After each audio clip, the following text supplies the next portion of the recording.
Hello there, and welcome to The Sleepy Scientist, where curiosity gets cozy and science takes the scenic route to slumber.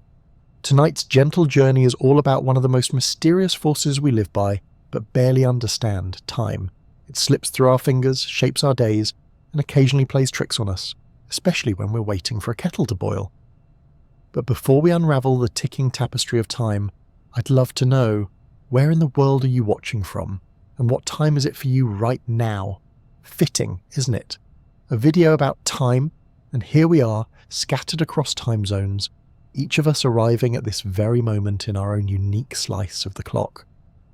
If you find this voyage soothing, intriguing, or just a nice way to unwind after a long day, I'd be ever so grateful if you gave the video a like and maybe subscribed. It helps this little corner of calm reach others who might need a peaceful pause too. Now, I do hope this isn't so fascinating that it keeps you awake, but if it does, well, at least you'll have learned something about the fabric of the universe before you drift off. So settle in, slow your thoughts, and let's begin. Because somewhere between seconds and centuries, dreams and daylight, lies the story of time. Time has a funny way of stretching and shrinking, doesn't it? 10 minutes spent stuck in traffic can feel like an eternity, while 10 minutes on your favourite hobby disappears faster than the last biscuit in the tin, and yet clocks tick forward at the same rate, second after second, minute after minute. So what's going on? The answer begins not with physics, but with your brain. Our perception of time, that internal sense of when things start and end, is surprisingly flexible. Psychologists call it subjective time, and it's heavily influenced by things like attention, emotion, and memory. In other words, how you feel about time can be very different from how time is actually passing. Let's start with the oddity of waiting. Imagine you're in a doctor's waiting room. The walls are beige, the magazines are ancient, and the clock ticks loudly in the corner like it's trying to win a competition for the world's most annoying sound. 5 minutes there can feel like half an hour. That's because your brain is starved for stimulation. When not much is happening, your attention turns inward, and that internal focus makes you more aware of each passing second. Compare that to a lively conversation with a friend or getting lost in a good book. In those moments, you're fully engaged, and your brain isn't keeping track of time so closely. It's like your mind goes, we're busy, no need to watch the clock, and before you know it, hours have flown by. This is sometimes called the flow state, a term coined by psychologist Mihaly Csikszentmihalyi, where your sense of time fades into the background as you become fully absorbed in the present. Interestingly, the novelty of an experience also plays a role. When you encounter something new or unfamiliar, your brain takes extra time to process and store the memory. Later, when you look back, it feels like more time must have passed because there's more mental footage of the event. That's why childhood summers seem to stretch on forever. Your brain was constantly encountering new experiences, and it logged every bit of it. As we get older and routines set in, our brains get more efficient at compressing memories. Fewer highlights, shorter reels. Time seems to speed up. Emotion plays a part too. Studies show that fear and anxiety can slow our perception of time while joy and excitement speed it up. There's even a theory that in dangerous or intense situations, your brain creates denser memories, giving the illusion that time has slowed down. This is sometimes reported by people who've been in car accidents or other emergencies. It's not that time actually slows down, it's that your brain records more details per second, creating a sort of slow-motion playback effect. Then there's the curious case of boredom. You've probably heard the phrase "time flies when you're having fun," but the opposite, "time crawls when you're bored," is equally true. Neuroscientists have found that when we're bored, the brain's internal pacemaker, yes, that's a real term, becomes more active. This creates more pulses in our perception, making time seem to drag. It's like having an over-enthusiastic drummer in your head, tapping out every beat of a dull moment. Cultural background and language also influence how we perceive time. In English, we often talk about time as if it's a resource. We spend time, save time, or run out of it. Some languages, like Hopi or Aymara, don't treat time as a line you move along, but more like a landscape or a set of conditions. This shapes how people in different cultures think about the future and the past. In fact, in some parts of the world, people point behind them to indicate the future because it's unknown, and in front of them to show the past because it's already visible. quite the opposite of how we usually picture things. But what about our inner clocks? Surely there must be some kind of biological mechanism ticking away, giving us at least a rough idea of the passage of time? There is, sort of. Humans have something called a circadian rhythm, a 24-hour cycle that helps regulate sleep, body temperature, and hormone levels. But that's more like a daily timer than a stopwatch. For shorter periods, seconds, minutes, scientists believe we use a kind of mental timekeeper, often compared to a stopwatch in the brain. This system involves a network of brain regions, including the basal ganglia and the cerebellum, and it seems to rely on a steady stream of neural pulses. When we estimate how long something takes, we're subconsciously counting those pulses. That said, we're not always good at it. Our time estimations can be wildly off, especially when we're multitasking, distracted, or emotionally charged. There's even a psychological phenomenon called the return trip effect, where the journey back from somewhere feels shorter than the trip there, even if it takes the exact same amount of time. Why? On the way there, your brain is actively processing new information. On the way back, it already knows the route, so the experience feels faster. And let's not forget the most universal distortion of time known to humankind, the snooze button. Somehow, those 9 minutes between alarms feel shorter than any other 9 minutes in the universe. While there's no hard science behind that specific feeling yet, it's probably another case of disrupted sleep, incomplete consciousness, and our fuzzy internal stopwatch just throwing up its hands and giving up. So what is time, at least as we experience it? It's not just a number on a clock or the shadow of a sundial. It's a feeling, a perception, a trick of memory and attention. It changes with our mood, our age, and even the language we speak. It speeds up when we're in love, slows down when we're scared, and sometimes, just sometimes, seems to vanish altogether. And while physics may eventually explain what time is on the grandest scales, our personal sense of time will always be something deeply human, wobbly, wonderful, and at times delightfully unreliable. If time is mysterious, then our efforts to measure it are a testament to both human ingenuity and impatience. From ancient sundials to atomic clocks, we've spent millennia trying to wrangle this invisible force into something we can see, count, and, ideally, schedule around. Because while time may wait for no one, humans are very fond of asking it to hold on just a minute. Let's start in the deep past, when the first timekeepers weren't clocks or calendars, but the sky. Our ancestors were expert observers of the heavens. The rising and setting of the sun, the phases of the moon, the seasons shifting like slow tides. These were nature's earliest calendars. No batteries required. The ancient Egyptians were among the first to formalize timekeeping. Around 1500 BCE, they built towering obelisks that acted as giant sundials. By tracking the shadow's movement, they could divide daylight into segments, though the lengths of these segments changed with the seasons, an hour in summer, quite a bit longer than one in winter. It wasn't exact, but it was good enough for farming, prayers, and organizing society, which even then was likely running late for something. Water clocks came next. These devices, used by both the Egyptians and later the Greeks and Chinese, measured time by the steady flow of water from one vessel to another. They were simple, consistent, and could work at night, a big upgrade from sundials. Some were surprisingly elaborate, with gears and figures that chimed the hours or even rang bells. You could say they were the original smart devices, just wetter. Meanwhile, in Mesoamerica, the Maya developed intricate calendar systems that tracked lunar and solar cycles with astonishing accuracy. Their long count calendar could measure spans of time covering thousands of years. For a civilization that didn't have metal tools or beasts of burden, their grasp of time was nothing short of cosmic. But back in Europe, it wasn't until the Middle Ages that mechanical clocks began ticking their way into history.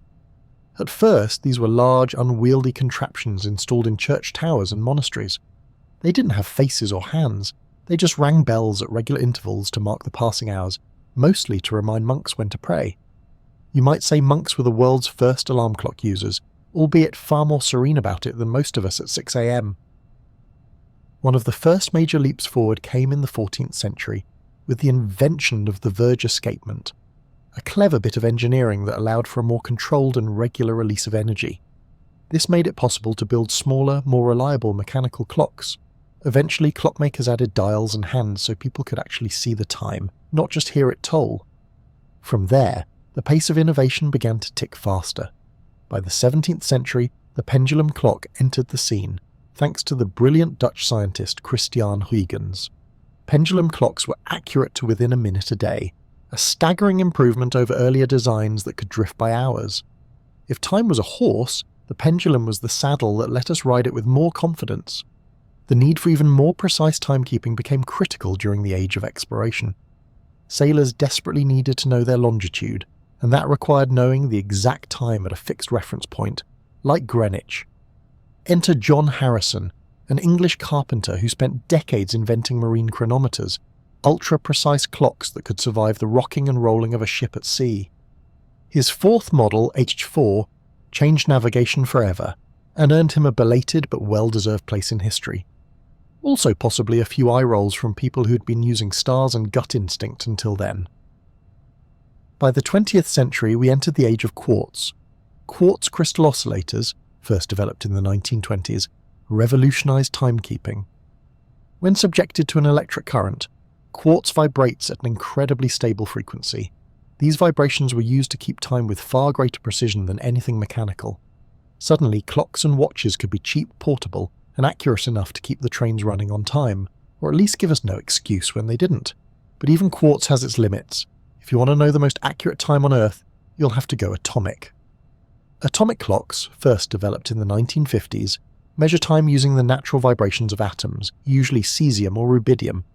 A cesium atom, for instance, oscillates exactly 9,192,631,070 times per second. That number isn't just trivia, it's the official definition of a second, according to the International System of Units. These clocks are so precise that if you ran one for 100 million years, it would be off by less than a second, which is great, assuming you have 100 million years to wait for your tea to steep. Today, atomic clocks are used to synchronize everything from GPS satellites to internet servers, telecommunications, and global financial systems. Without them, your phone's map wouldn't work, your bank transactions would be chaos, and half the world would miss their Zoom calls. Time, once measured by dripping water and sun shadows, now depends on atoms flipping like microscopic metronomes in high-tech vaults. And yet despite all this precision, time still feels strangely personal.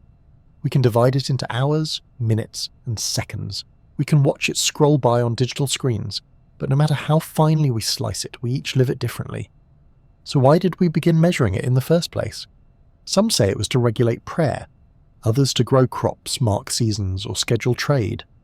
But maybe, just maybe, it's because humans, for all our love of stories and stars, are deeply comforted by rhythm. The steady beat of time, no matter how elusive, gives shape to our days. It offers order in chaos, a tick, a tock, a tiny whisper from the universe saying, "You're here now." And that, after all, is what time has always been. Not just a measurement, but a companion. For most of human history, time was a local affair. It rose with the sun, ended with the stars, and ambled through the hours at the mercy of bells, birdsong, or an enthusiastic rooster. But then came Isaac Newton, a man who didn't just want to describe the world, but to pin it down, and that included time. Newton, the 17th century English physicist with the famously dramatic hair and a knack for Apple-related anecdotes, gave the world a model of the universe that would dominate science for over 2 centuries. In his view, space and time were like a grand, invisible stage on which the drama of the universe unfolded. The actors, planets, apples, cannonballs, and eventually bicycles, moved about, but the stage itself never changed. Time in this picture was absolute. It ticked along at a constant rate, everywhere, for everyone, forever. This concept, absolute time, was central to Newton's physics. In his own words, absolute, true, and mathematical time of itself, and from its own nature, flows equably without regard to anything external. In other words, time is like a river that flows at a steady pace, regardless of whether anyone is watching, counting, or floating along in a canoe. It made intuitive sense. Drop an object today or tomorrow, here or in another city, and Newton's equations could tell you exactly where it would be at any point in time, assuming you had enough coffee and a solid grasp of calculus. Time was the steady backdrop against which motion, force, and gravity did their thing. Newton's absolute time gave scientists a powerful tool. It allowed them to describe motion in precise terms, to synchronize events, to create reliable predictions. If you wanted to calculate the orbit of a planet, the swing of a pendulum, or the fall of a cannonball, you could now plug it all into one neat mathematical framework. Time in this model was universal, the same everywhere for everything, ticking along in perfect impartial harmony. But for all its usefulness, this idea came with a rather large assumption, that time was a thing in itself, existing independently of the stuff happening within it, a kind of invisible metronome keeping the beat of the cosmos. There were, however, a few dissenting voices. The philosopher Gottfried Wilhelm Leibniz, Newton's intellectual rival and co-inventor of calculus, didn't buy into the idea of absolute time, or Newton's version of calculus for that matter. Leibniz argued that time was not some universal backdrop, but a measure of change, a way of describing the order of events. Without events, he claimed, there is no time. It's not a thing on its own, but a relationship between things. Imagine a clock in a completely empty universe ticking away in total silence and darkness. For Newton, that clock is still measuring time. For Leibniz, it's just a fancy paperweight with no one to notice. To him, time only has meaning when things happen. Newton wasn't having it. He insisted that time was real and flowed regardless of what was going on, which, to be fair, does match the feeling of waiting for a pot to boil. Newton's ideas eventually became the foundation of what's now called classical mechanics, and for a very long time classical mechanics worked beautifully. It could describe the motion of falling objects, swinging pendulums, the orbits of the moon and planets, and even, with enough effort, the motion of a juggling unicyclist. So it's worth pausing to admire just how successful Newton's framework was. For hundreds of years, scientists relied on his absolute time and space to explore the natural world. Clocks became more precise, navigation improved, engineering leapt forward, steam trains ran on time, or at least had a better excuse when they didn't. But here's the twist. As good as Newton's model was, it eventually started to crack under pressure. In the 9th century, scientists studying light and electromagnetism noticed strange things. Experiments suggested that the speed of light was always the same, no matter how fast you were moving. That didn't make sense in Newton's universe. If a car speeds up, it should catch up to light a little more quickly, right? But it didn't. The light always sped away at the same pace. This problem simmered for a while until a young patent clerk named Albert Einstein, but we'll leave his entrance for another chapter. Suffice it to say, he would take Newton's absolute time, give it a polite nod, and then turn it completely upside down. Still, Newton's idea of time as an ever-flowing universal quantity left a deep imprint on science and culture. We still speak of time as something we can waste, spend, or save, all phrases that make sense if time is a commodity trickling away. Our workdays, school bells, and microwave settings all run on the belief that time ticks the same for everyone, and in many everyday situations, that's still perfectly true. When you're baking a cake, catching a bus, or trying to remember when your online order is due, Newton's time works just fine. It's only when we start dealing with high speeds, strong gravity, or extremely small scales that Newton's picture begins to blur. So in the grand story of time, Newton gave us a solid middle chapter, a vision of a predictable mechanical universe running like, well, clockwork. He brought order to the cosmos and made time something we could measure, trust, and, if only briefly, understand. But time, as we'll see, has more than one personality. And while Newton's time is wonderfully logical, the universe may not be quite so straightforward. If Isaac Newton imagined time as an endless river flowing at a steady pace for everyone, Albert Einstein came along and said, actually, it's more like a wibbly-wobbly trampoline. That's not a direct quote, but it's surprisingly close to the truth. In the early 20th century, Einstein upended our understanding of time with a set of ideas so radical they reshaped the very fabric of reality. He called it relativity, and it came in two parts: special relativity and later general relativity. Both of them had plenty to say about time, none of it particularly intuitive. Let's begin with special relativity, published in 1905, when Einstein was just 26 and working at the Swiss Patent Office, probably spending his lunch breaks rewriting the universe. One of the key ideas of special relativity is that the laws of physics, including the speed of light, are the same for all observers, no matter how fast they're moving. Now, this causes a problem for Newton's absolute time. In Newton's world, if two people are moving at different speeds, they still agree on when things happen. But in Einstein's world, that's not necessarily true. Events that appear simultaneous to one person might not look simultaneous to someone moving at a different speed. This leads to one of the strangest consequences of special relativity: time dilation. Simply put, the faster you move, the slower time passes for you, relative to someone standing still. If you were to board a spaceship and zoom off at near light speed, your onboard clock would tick slower than the one back on Earth. You'd age more slowly, your hair would take longer to grow, you'd miss entire seasons of your favourite shows. This isn't just science fiction, it's been observed. One famous experiment involved flying atomic clocks around the world on airplanes. When compared to identical clocks that stayed on the ground, the airborne ones had ticked ever so slightly more slowly. Not enough to notice unless you're very punctual, but enough to prove that time really does slow down with speed. And then there's the famous twin paradox. Imagine two identical twins. One boards a spaceship and flies around the galaxy at high speed. The other stays home, feeds the cat, and waits. When the travelling twin returns, they'll be younger than their sibling. Not because they used a great skincare routine in space, but because their time actually passed more slowly. The paradox isn't a contradiction, it's a feature of relativity. A confusing, mind-bending feature, but a real one. But speed isn't the only thing that messes with time. In 1915, Einstein expanded his theory into something even bigger: general relativity. This theory dealt with gravity, and revealed that gravity, too, can warp time.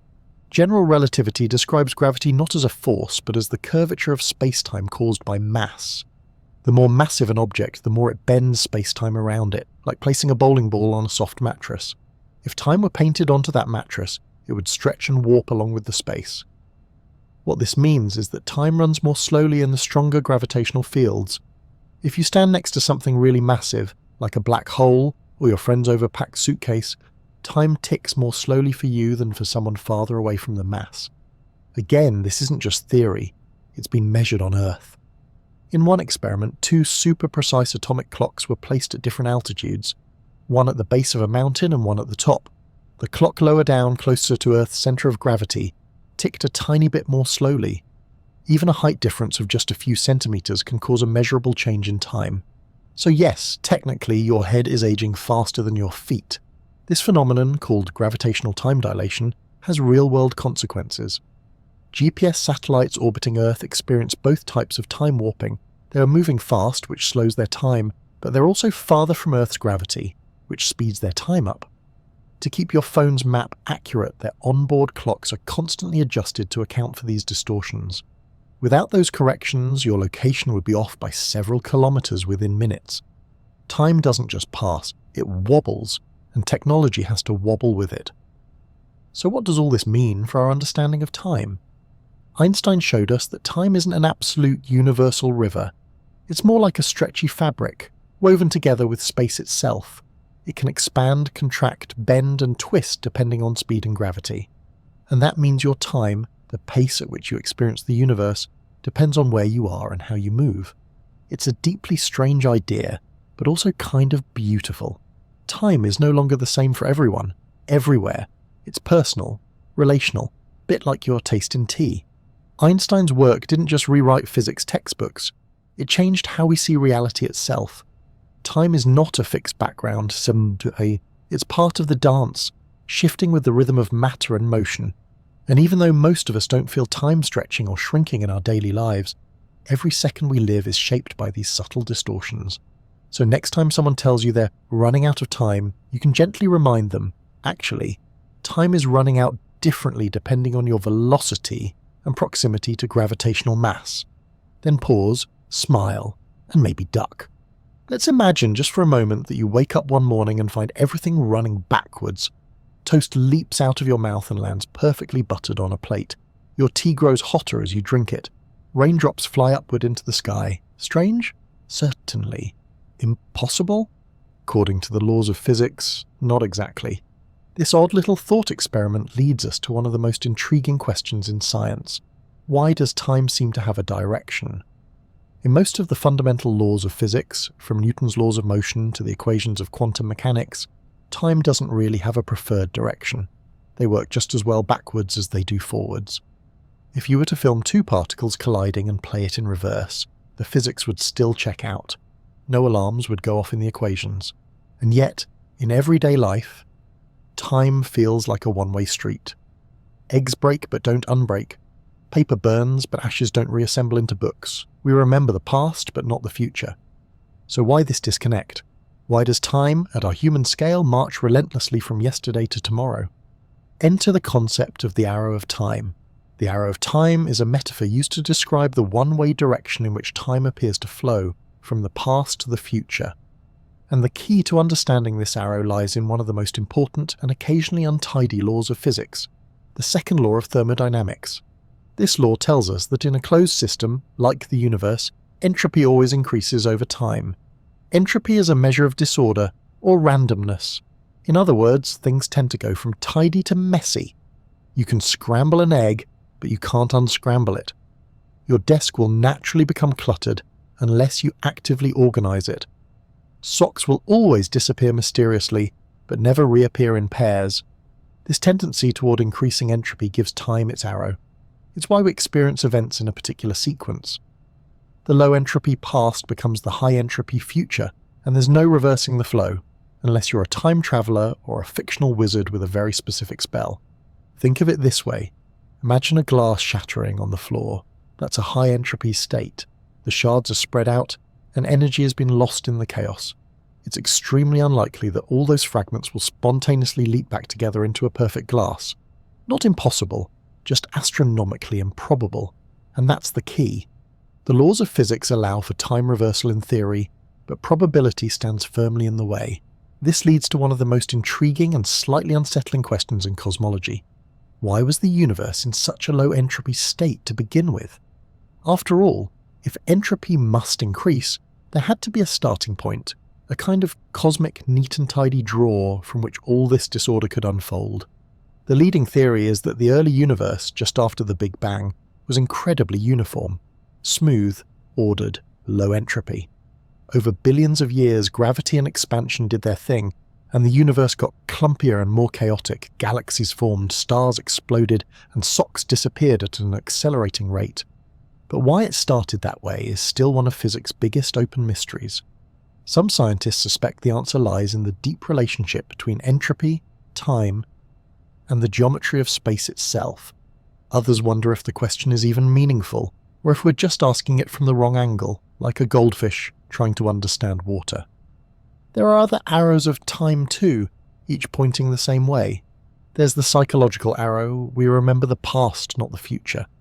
That's because memories require physical processes in the brain that leave behind traces, and those traces are part of entropy increasing. You can't remember the future because it hasn't happened yet, and no traces have been laid down. There's the causal arrow, causes precede effects. You flip a switch and the light comes on. You don't turn on a light and then decide to flip the switch. Again, this follows entropy. Flipping the switch adds energy, light spreads out, and the universe becomes a slightly messier place. And finally, there's the cosmological arrow, the expansion of the universe itself. The fact that galaxies are moving away from each other, space is stretching, and everything is cooling down over time gives a sense of direction to the cosmos. If the universe were contracting, would time feel like it were running backward? That's a theoretical playground scientists still enjoy exploring. It's worth noting, though, that these arrows, entropy, memory, causality, and cosmic expansion, all line up. They all point in the same direction, which is comforting in a way. It suggests that time isn't just a random illusion, but something deeply woven into the structure of reality. A direction carved by the flow of energy, the march of disorder, and the gentle spreading out of everything from a once very tidy beginning. But not everyone is convinced that time, as we experience it, is fundamental. Some physicists argue that the arrow of time is an emergent phenomenon, something that arises only when complex systems, like us, observe simpler ones, like tea cooling or egg scrambling. In some interpretations of quantum mechanics, time is just another parameter, not a force, not a flow, just a label for different states.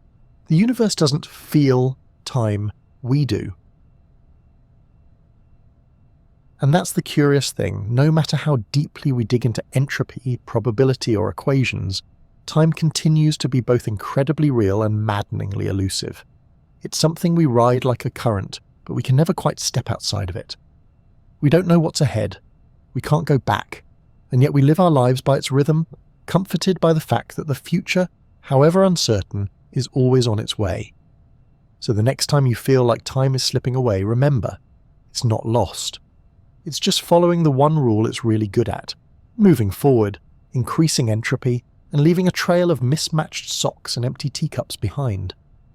If classical physics treats time as a dependable train schedule, always on track, ticking along steadily, then quantum mechanics treats it more like a jazz improvisation: flexible, mysterious, sometimes dissonant. And just when you think you understand what's going on, it throws you a cat in a box and asks you to consider whether it's both alive and dead. Welcome to the quantum world, where reality gets fuzzy and time becomes more of a polite suggestion than a fixed rule. In the classical universe, you can point to an object and say, it's right there doing that at this exact moment. But in the quantum realm, particles don't have neat positions or momenta. Instead, they exist as probability waves, mathematical clouds of where they might be and what they might be doing. So where does time fit into all this? Surprisingly, time doesn't play the starring role in quantum mechanics that it does in classical physics or general relativity. In fact, it mostly shows up as a background parameter, something we plug into the equations to keep things moving, like pressing play on a simulation. Take the Schrödinger equation, the foundation of non-relativistic quantum mechanics.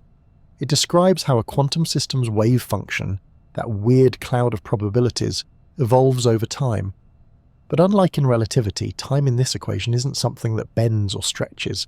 It's just there, a silent spectator, an external stopwatch that never changes, never warps, and certainly doesn't ask for attention. This creates a curious split.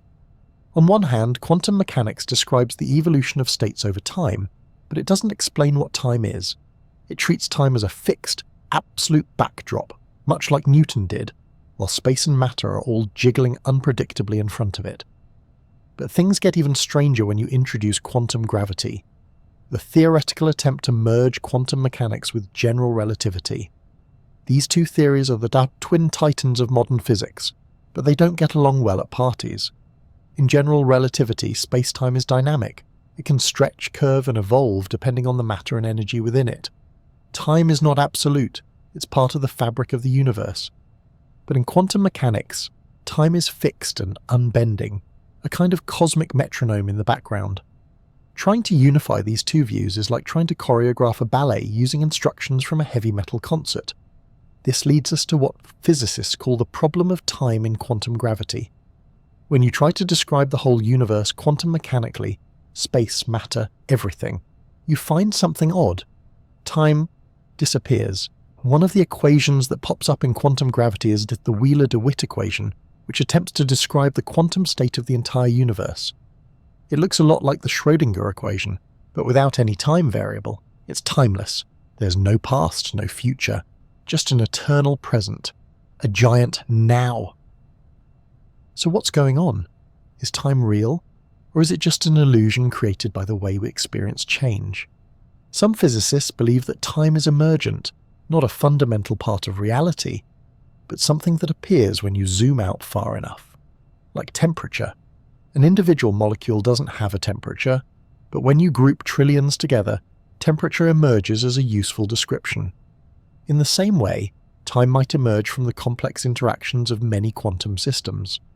Others look to entanglement, the bizarre quantum phenomenon where two particles become linked and can influence each other instantly, even across vast distances.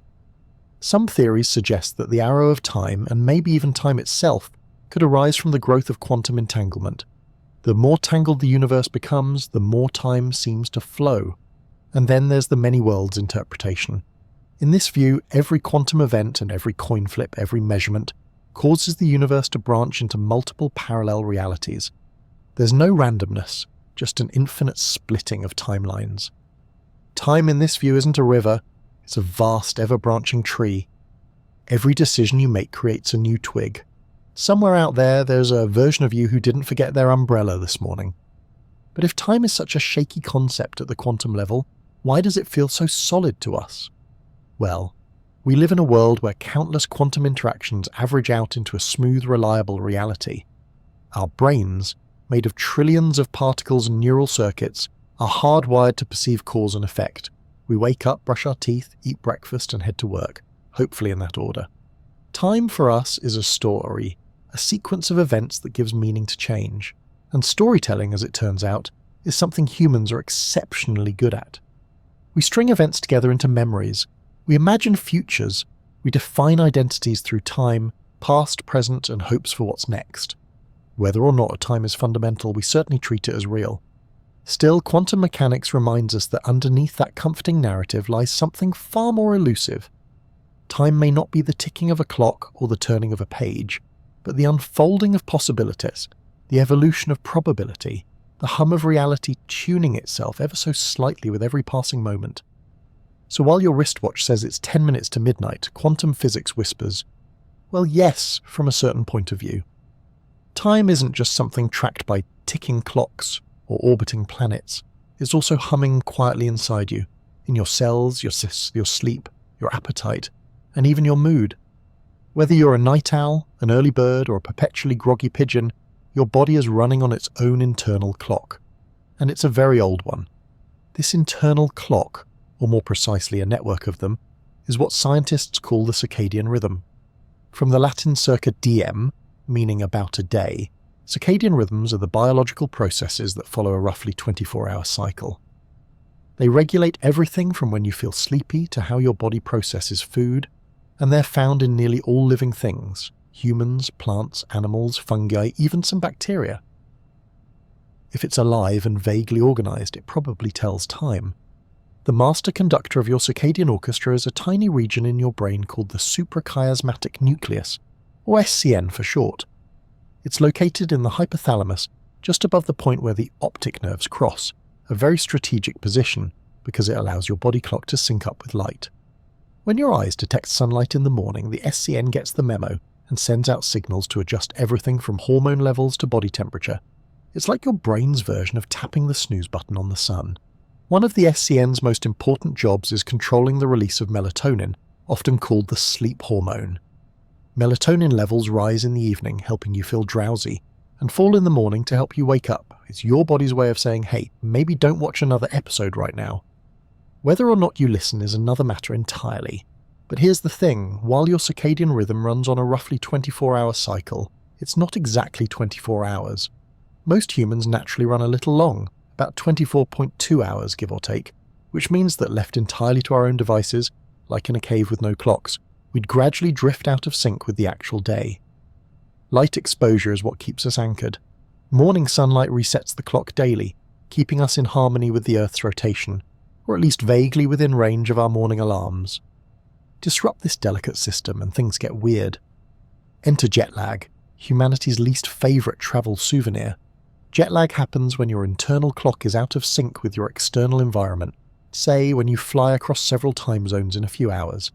Suddenly your brain thinks it's midnight when it's actually lunchtime, and your stomach, liver, and even your immune system are all deeply confused. That's because different parts of your body adjust to new time zones at different speeds.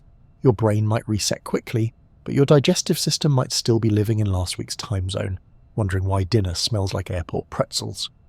Another modern culprit is artificial light. Before electric lighting, humans were largely guided by natural daylight. We woke up with the sun and got sleepy when it set, a rhythm still preserved in traditional societies with little exposure to artificial light.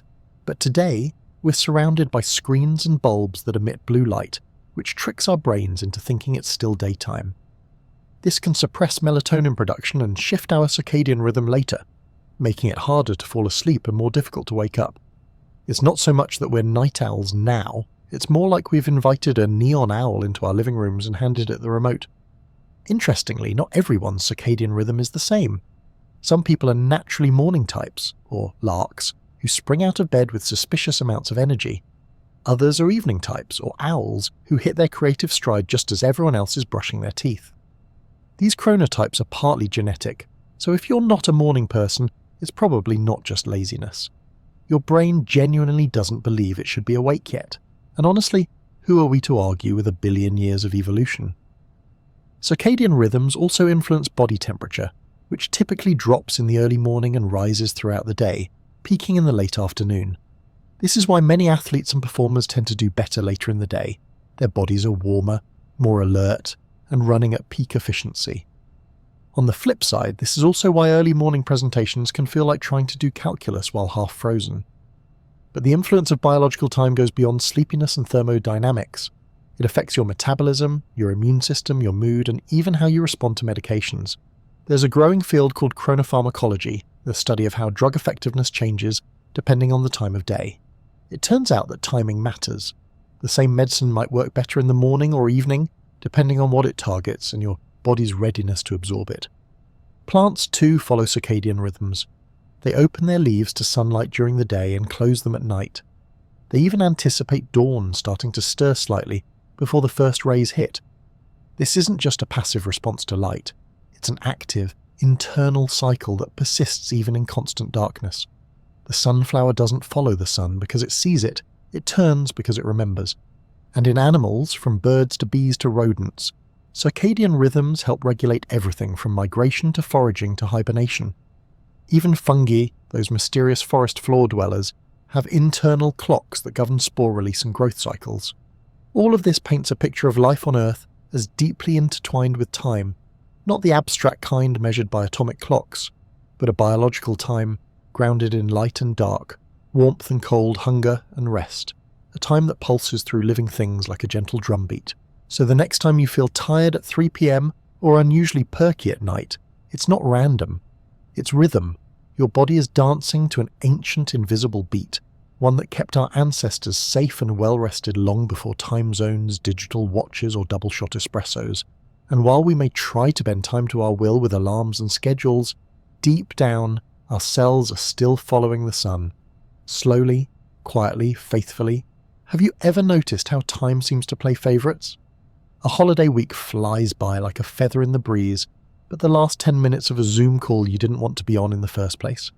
That feels like you're trapped in a slow-cooking rice pudding of eternity. This isn't just poetic exaggeration, it's psychological time at work.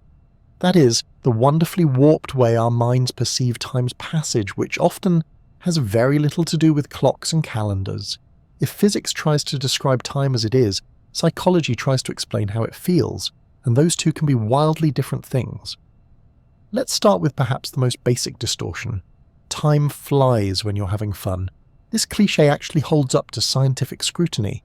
When we're deeply engaged, laughing with friends, immersed in a hobby, or watching something genuinely riveting, perhaps even The Sleepy Scientist, we're not paying close attention to time itself. Our focus is absorbed in the moment, and our brain effectively stops counting the seconds. The result, time appears to vanish. On the flip side, boredom stretches time like taffy. When nothing is engaging us, say you're waiting at the DMV, watching paint dry, or listening to someone explain crypto for the 15th time, your brain starts clock watching. And time, like a watched pot, refuses to boil. You become hyper-aware of each passing second, and every moment feels longer than it actually is. There's also the peculiar phenomenon of retrospective versus prospective time.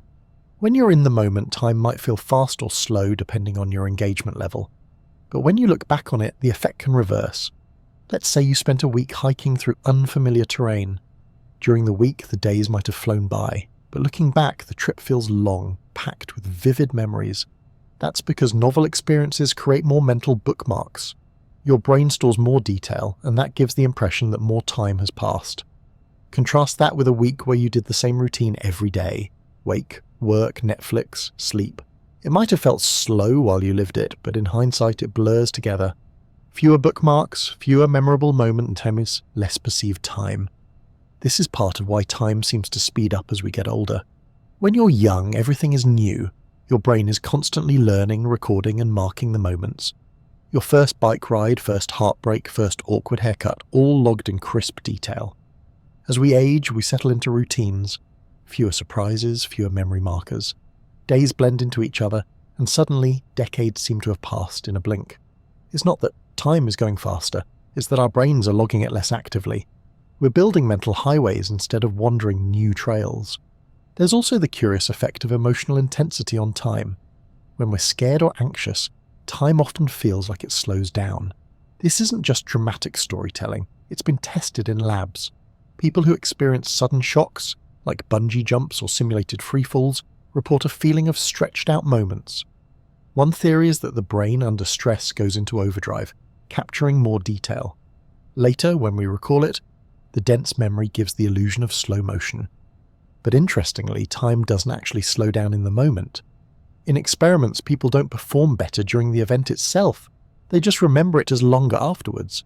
So while your memory says, "That was the longest roller coaster drop of my life," your stopwatch says, "Actually, it was 3.2 seconds. Still impressive, just not Matrix level.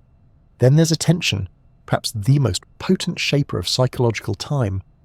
When we pay close attention to time, like waiting for cookies to bake, we experience every tick of the clock. But when our attention is elsewhere, absorbed in music, reading, or conversation, time recedes into the background.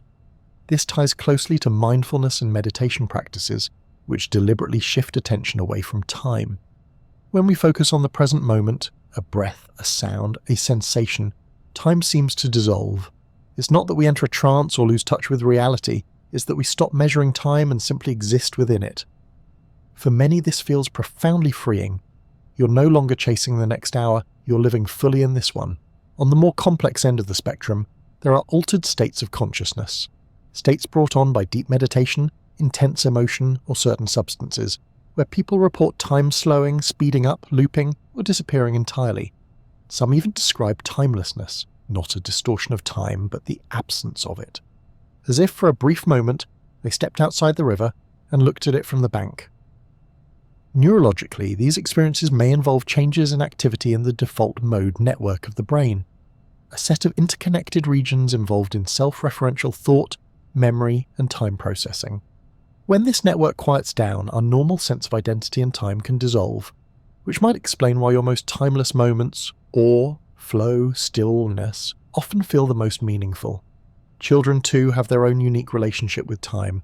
For very young kids, time is fluid, imprecise, and mostly irrelevant. Ask a 5-year-old how long 5 minutes is, and you'll likely get an answer that involves forever, or until I finish this snack. Only as they grow and are introduced to clocks, schedules, and the dreaded phrase "just a few more minutes," do they begin to align with adult time. Some might argue that's the true loss of innocence. And finally, there's anticipation, our brain's built-in time machine. Looking forward to something makes time slow down. Is it Friday yet? While dreading something can do the same. We imagine future events in detail, rehearse conversations, worry over outcomes, all using the same neural machinery we use to recall the past.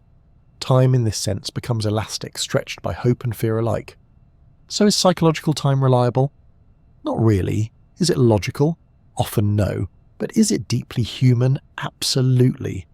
We may live in a universe of ticking atoms and rotating planets, but the time we actually experience, the time that colours our lives, is woven from memories, emotions, attention, and imagination. It's time as felt, not measured. And maybe that's why it feels so personal, so strange, so beautifully inconsistent. Let's be honest, no discussion of time is truly complete until we ask the question that's launched 1,000 sci-fi novels, inspired countless thought experiments, and derailed more than a few dinner party conversations. Can we travel through time? Well, maybe, but it's complicated. Time travel, at least in theory, isn't entirely forbidden by physics. In fact, according to Albert Einstein's general relativity, the fabric of space-time is flexible. It can stretch, warp, and under the right red in incredibly extreme and possibly impractical circumstances, even loop back on itself. If that's true, then the idea of zipping to the past or future isn't completely out of the question. Let's start with the easy kind, travelling into the future. This one's not just possible, it's already been done.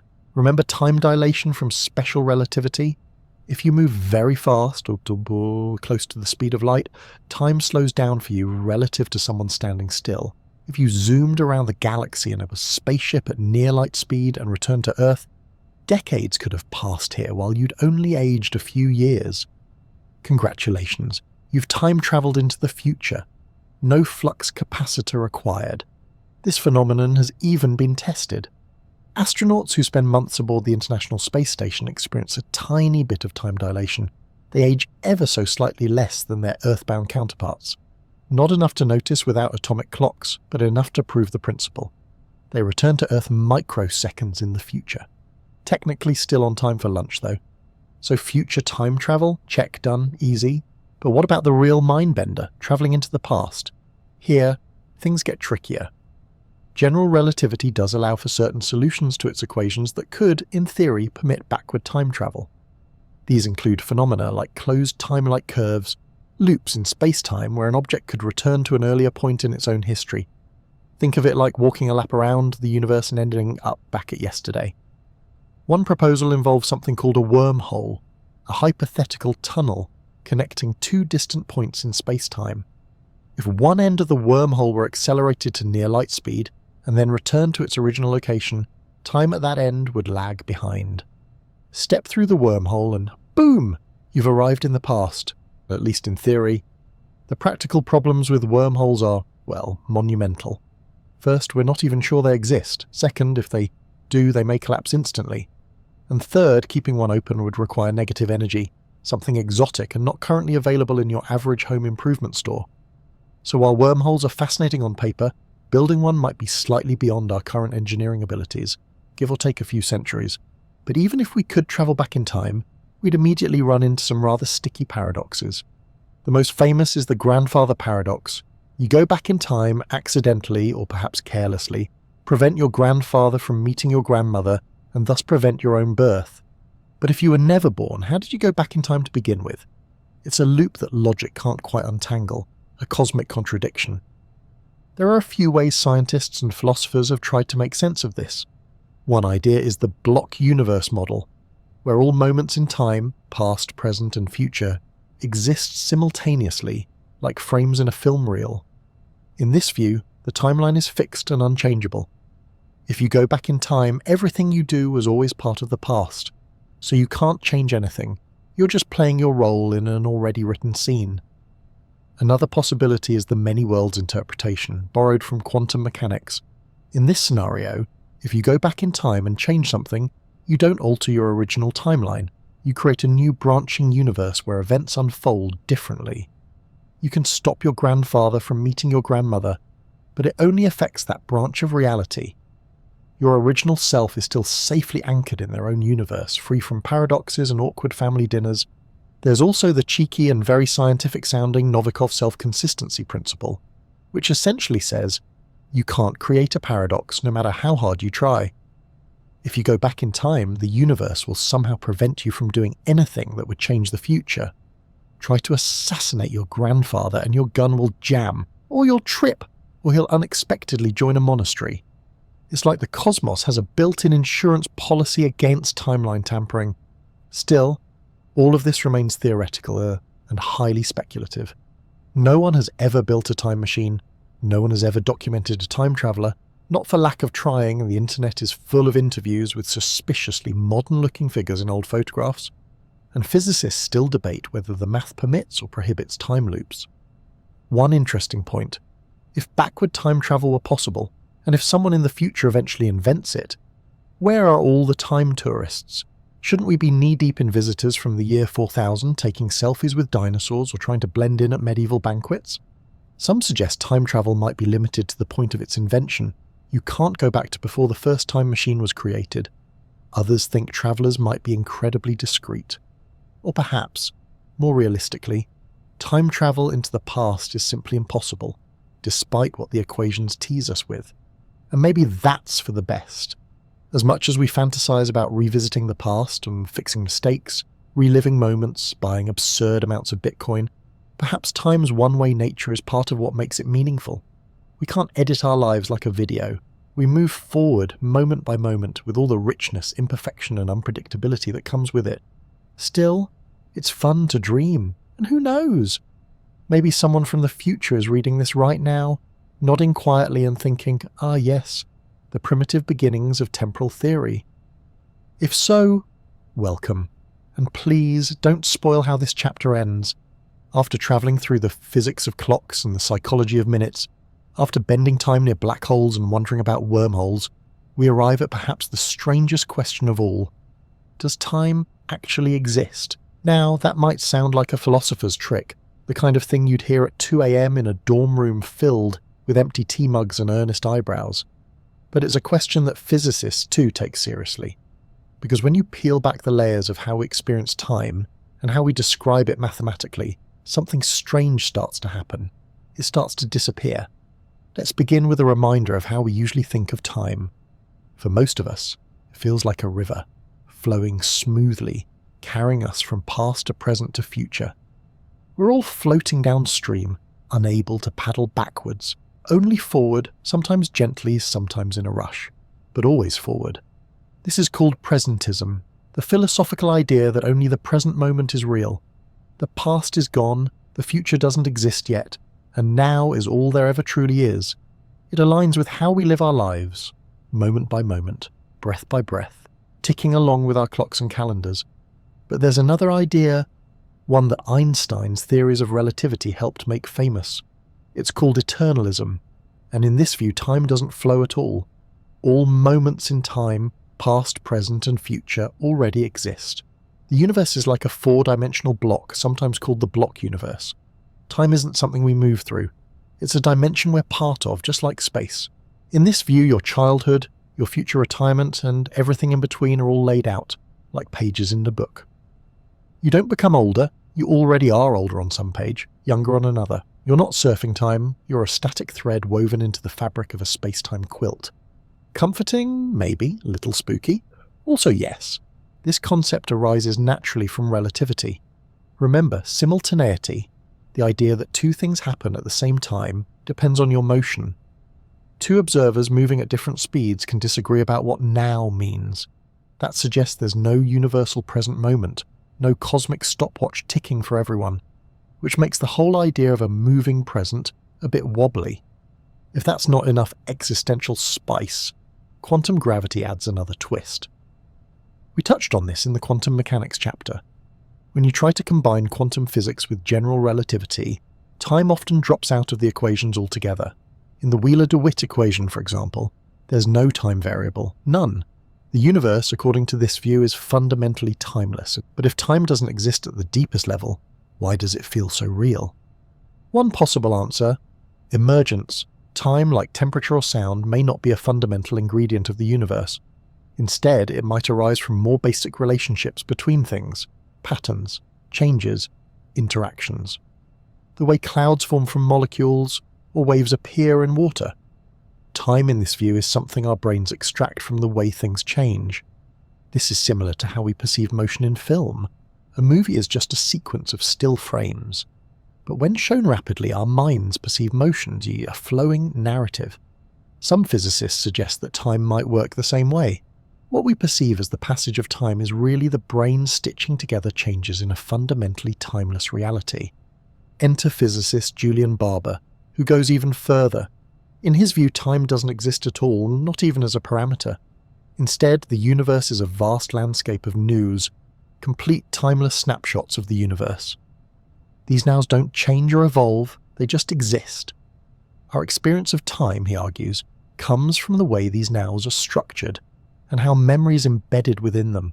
A kind of cosmic photo album, if you like, with our consciousness flipping through the pages. It's a radical idea, but it raises an interesting possibility. Maybe the sensation of time passing is a feature of perception, not physics. After all, we humans are narrative creatures.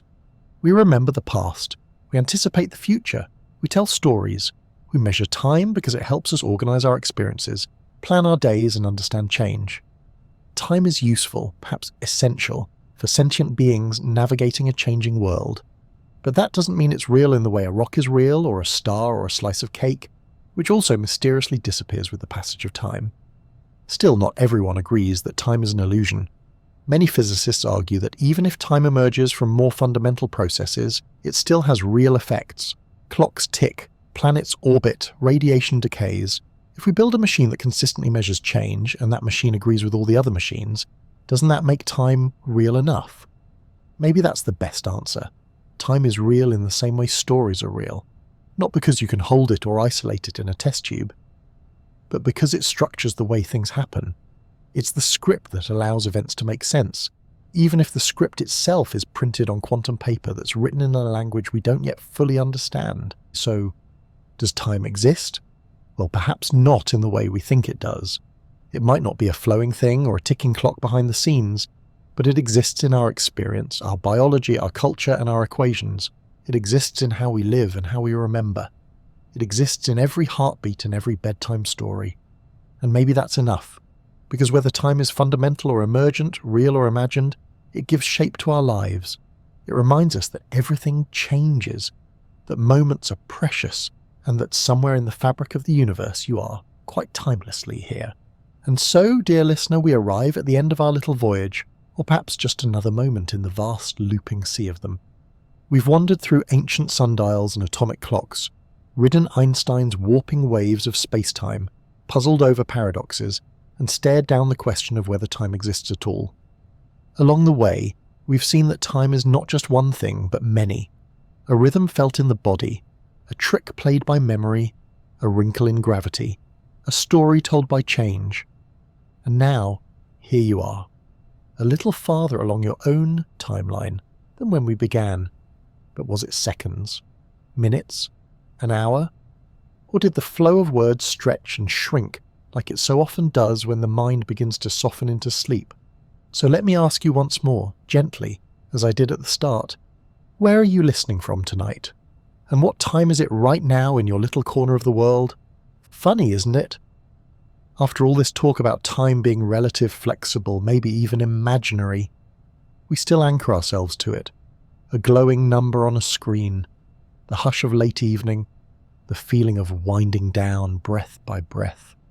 And if you found any calm in this quiet expedition, if the wonders of the cosmos gave you peace, or the questions helped you drift gently into your dreams, I'd be ever so grateful if you'd like the video, maybe subscribe and share this sleepy space with someone else who might need it.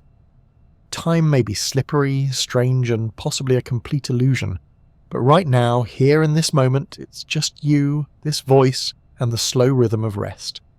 Sleep well, fellow traveller, wherever and whenever you are.